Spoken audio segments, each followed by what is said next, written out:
Hello viewers, welcome to my channel. I'm Hasham Ali Khan. In this video, I'm going to explain you about the cross elasticity of demand and what is the classification of goods into substitutes and complementary goods. So before this last video, I have explained you about the price elasticity of demand and what are the different kinds of elasticity of demand. That is perfectly elastic, perfectly inelastic, unitary elastic, relatively inelastic. All these things I have explained you in the last video. So if you have not watched the earlier videos, I suggest you to go to the playlist of my channel. Select the subject business economics. Select the videos of unit number 2 demand analysis. Watch the videos, definitely you can get a good command on the topic of demand analysis. Now before starting the topic of cross elasticity of demand, take a screenshot of the points which I have written on the board, then I'll explain all the points regarding cross elasticity of demand.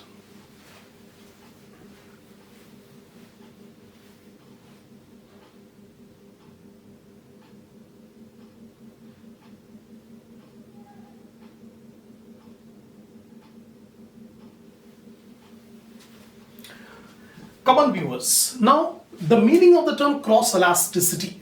The cross elasticity of demand is defined as the degree of responsiveness of the quantity demanded of a commodity to a given change in the price of the related commodities. There are many commodities which are related to one another. Example, A and B are related commodities. So what is the proportionate change in the demand of A commodity due to a proportionate change in the price of B commodity? A and B are related. When there is a change in the price of B, it will lead to a change in the demand for A, and that is called cross elasticity. Simple words. It is the proportionate change in the demand of a particular commodity due to a change in the price of the related commodity. That is called cross elasticity of demand. In other words, it is defined as the ratio. Proportionate change in the quantity demanded of a commodity due to proportionate change in the prices of some other related commodities. Just now what I have explained. Mathematically, it can be represented as EC. That means elasticity, cross elasticity of demand is equal to proportionate change in the quantity demanded for commodity X divided by proportionate change in the price of commodity Y. Numerator, we have taken demand, proportionate change in the demand of commodity X. Denominator, we are taking proportionate change in the price of commodity Y. When X and Y are related goods, both X and Y must have some relationship. Then only we can have cross elasticity of demand. Now, the change in the demand for one commodity due to the change in the price of some other commodity is due to the fact that the two goods may be either substitutes or complementary goods. That means the related goods, when we use the term related goods may be substitutes or may be complementary goods. So a student must be clear in mind regarding what are the substitutes and what are the complementary goods. So I'll explain here. But before that, remember that proportionate change in one commodity due to the proportionate change in the price of its related commodity. The related commodity may be substitutes or may be complementary goods. Now, the demand curves for cross elasticity of demand are as follows.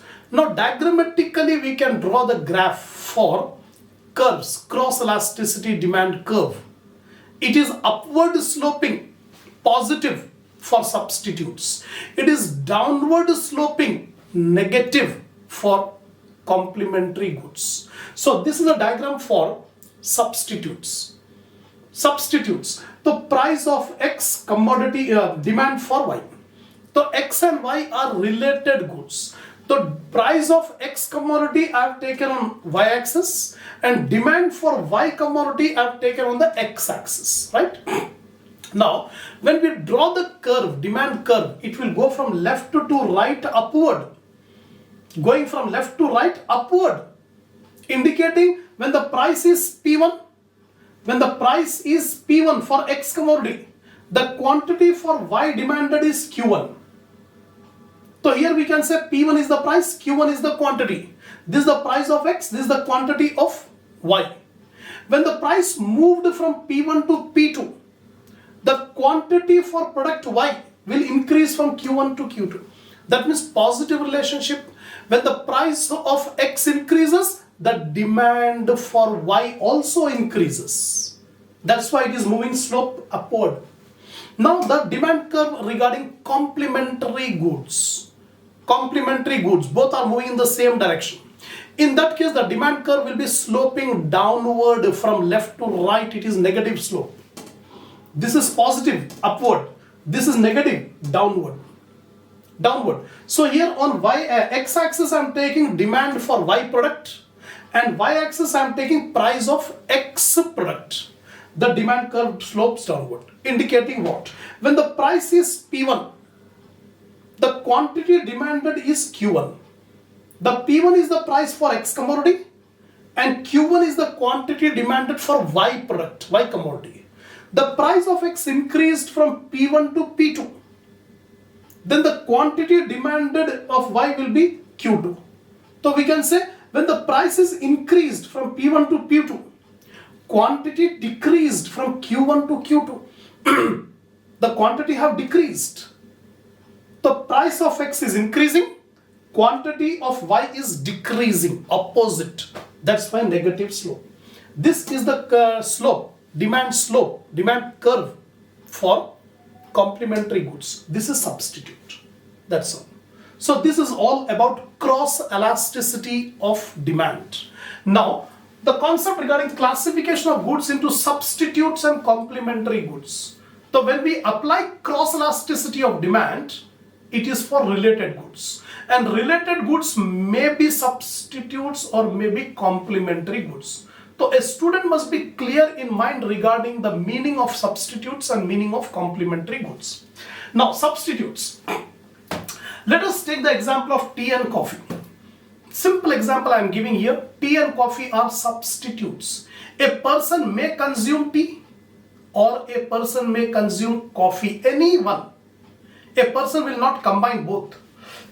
Anyone, a person will consume tea or coffee. If the price of tea increases, people will prefer coffee. Suppose if the prices of tea increases, the people will not buy tea, they will go for coffee. So when the price of tea increases, the demand for coffee will also increase. So hence price of tea increases, the demand for coffee will also increase. Both are increasing. Price of tea increases, the demand for coffee also increases. When the price of tea decreases, the demand for coffee will also decrease. Because when the price of tea decreases, the people will switch over from coffee to tea. Earlier the people were consuming coffee. Now they are seeing that the price of tea has decreased, they will switch over from coffee to tea. So when the price of tea decreases, the demand for coffee will also decrease. Both are moving in the same direction. Price of tea increases, the demand for coffee also increases. When the price for tea decreases, the demand for coffee will also decrease. So there is positive relationship between tea and coffee. Similarly, if the price of tea decreases, the demand for coffee will also decrease. Hence, we can say tea and coffee are substitutes. Substitutes. The cross elasticity of demand will apply for tea and coffee. Tea and coffee, cross elasticity of demand will apply because tea and coffee are substitutes. Both are positively related. Now, complementary goods. With the help of an example, I am trying to explain you about complementary goods. Let us take the example of petrol and car. Simple example. Both are complementary. Because to run a car, we need petrol. So petrol depends on the usage of cars. Both are required. If we have petrol, we don't have car, petrol is useless. If we have car, but we don't have the petrol, car is useless. So we need both at the same time, car as well as petrol. So they are complementary goods. So what is the relationship? If the price of petrol increases, the demand for car decreases, opposite. If the price of petrol increases, then the demand for cars will decrease. The people will not use much car because the petrol price is high. The demand for car will decrease. Conversely, if the price of petrol decreases, the demand for cars will increase. More people will buy the car because the petrol price has decreased. So there is inverse relationship between demand and price of car and petrol. Car and petrol, inverse relationship, right? So that's why if we draw a curve for complementary goods, it is sloping downward, negative. Now, if the price of petrol increases, the demand for car decreases, and if the price of petrol decreases, the demand for car increases. Hence, we can say petrol and car are complementary goods. That's it.